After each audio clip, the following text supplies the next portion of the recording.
USA Radio News with Chris Barnes.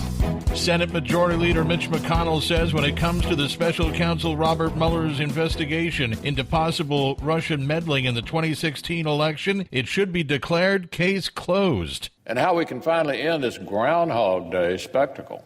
Stop endlessly relitigating a 2.5-year-old election result and move forward. But the top Senate Democrat then took to the floor, Chuck Schumer slamming McConnell for saying case closed on the investigation and saying that Republicans are circling the wagons to protect President Trump from accountability. President Trump threatening higher tariffs on Chinese goods, and that's apparently part of the reason behind a huge sell-off on Wall Street.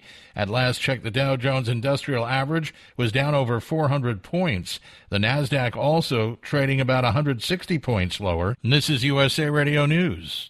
Georgia's controversial heartbeat abortion bill is now law, as Republican Georgia Governor Brian Kemp signed the Life Act into law a short time ago. It makes most abortions illegal once a fetal heartbeat can be detected, which is usually no more than 6 weeks into a pregnancy. FBI Director Christopher Wray testifying this morning before a Senate Appropriations Subcommittee and answering questions regarding Attorney General Bill Barr's statement at a recent hearing that spying occurred on the Trump campaign during the 2016 election by the FBI. The Attorney General is seeking to understand better the circumstances at the department and the FBI relating to how this investigation started. And we're working to help him. When a Democrat asked him if he would call the FBI surveillance spying, as the AG did, Wray responded, "That's not the term I would use." And this is USA Radio News. We ought to be concerned about rising tension in the Arabian Gulf. That's retired Navy Admiral James Stavridis after Iran calls the United States announcement of sending carriers and bombers to the Middle East psychological warfare.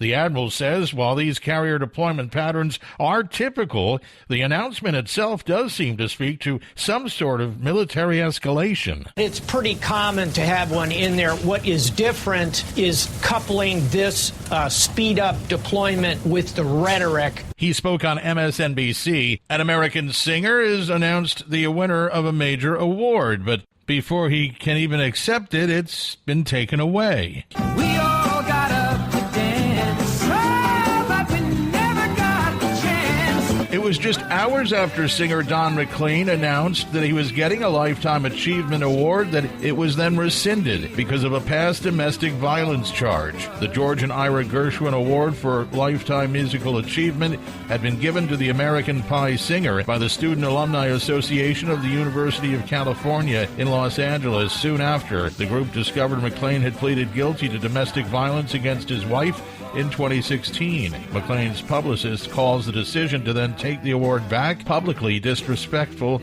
and grossly humiliating. For USA Radio News, I'm Chris Barnes. There we were all